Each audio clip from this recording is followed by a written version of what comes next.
가슴으로 읽고 가슴으로 듣는 가슴 명상. 오늘의 이야기는 부처의 고요와 가슴 명상입니다. 머리에서 만나는 부처는 역사 속의 부처다. 그의 말과 행적과 가르침을 대상으로서 만나는 것이다.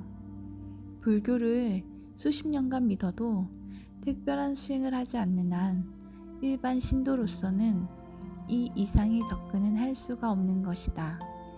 가슴에서 만나는 부처는 어떠한 부처인가? 그것은 부처의 핵심이라 할 수가 있는 마음을 만나는 것이다. 여기서 마음이라 함은 우리 일반인들의 번뇌망상의 마음이 아닌 고요함 속에 머무는 청정한 부처의 마음을 일컫는다. 머리에서 만나는 부처의 말과 행동과 가르침은 모두가 달을 가리키는 손가락들이다. 그러나 가슴에서는 손가락이 아닌 달을 직접 보고 그 달과 하나가 되는 체험을 가진다. 가슴에서 만나는 고요야말로 부처가 살다 간 그곳이고 지금도 부처가 머무는 그곳이다.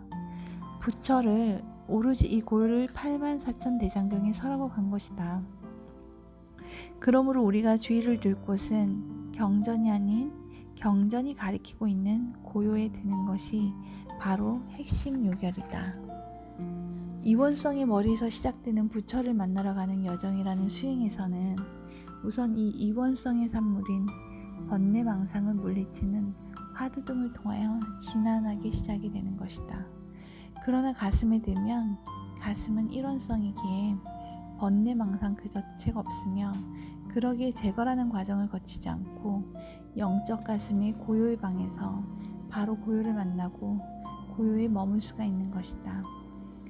불교 수행의 경험이 없는 사람들보다는 간절히 불교 수행을 통하여 청정한 마음을 소원하던 회원님들이 가슴 명상을 통하여 이 고요를 획득했을 때 그 소중함을 바로 알아낸다는 것을 지도하면서 경험하였고 오랜 고행의 수행만이 언젠가는 이를 이룰 수 있게 해주리라 여기면서 오로지 부처님을 믿음의 대상으로만 가져가면서 내 안의 고요를 성취하는 것은 반은 포기하면서 지내오다가 가슴 명상을 통하여 영적 가슴에 드는 것만으로도 고요를 만나고는 감격해하는 것을 자주 본다. 이는 가슴 명상 수행법이 훌륭해서 그런 것이 아니라 우리의 가슴이 원래 가지고 있던 것이 단지 드러난 것뿐일 것이다.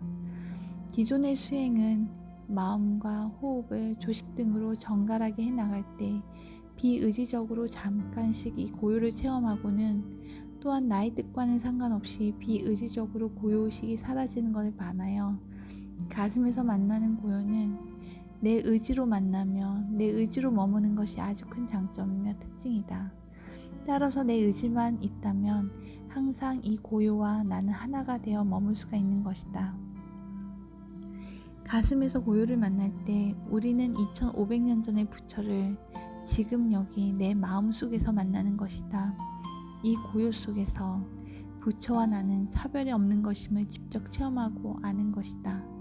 이 고요 속에서 부처의 말과 행적과 가르침이 나왔으며 이 고요 속으로 한 말씀도 남기지 아니하고 들어가신 것이다.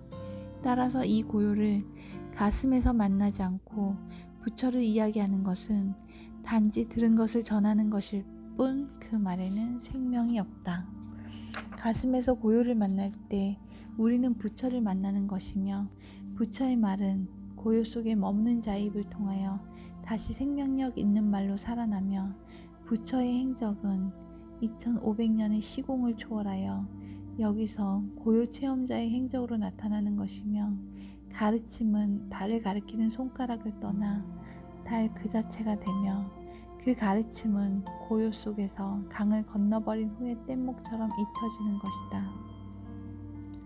고요를 체험하는 것은 부처와 하나가 되는 길이며 부처의 말과 행적과 가르침을 오늘에 되살려 생명을 불어넣는 것이 된다.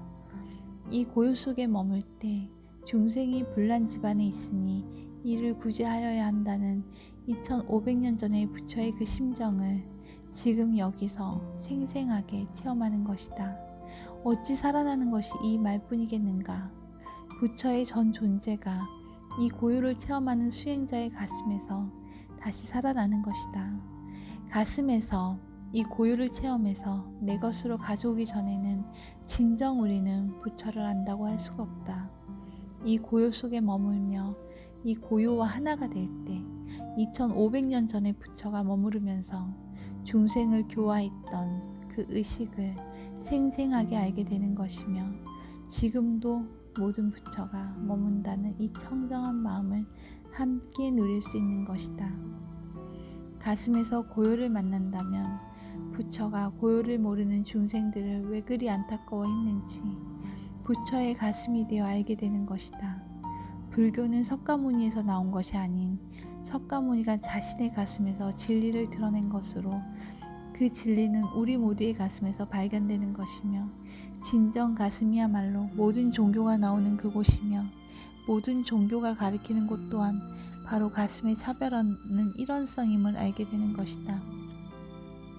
가슴을 알면 종교를 상전처럼 모시면서 머리에 이고 사는 것이 아니라 그 무거운 짐에서 벗어나면서 진정 내려놓을 수가 있는 것이다.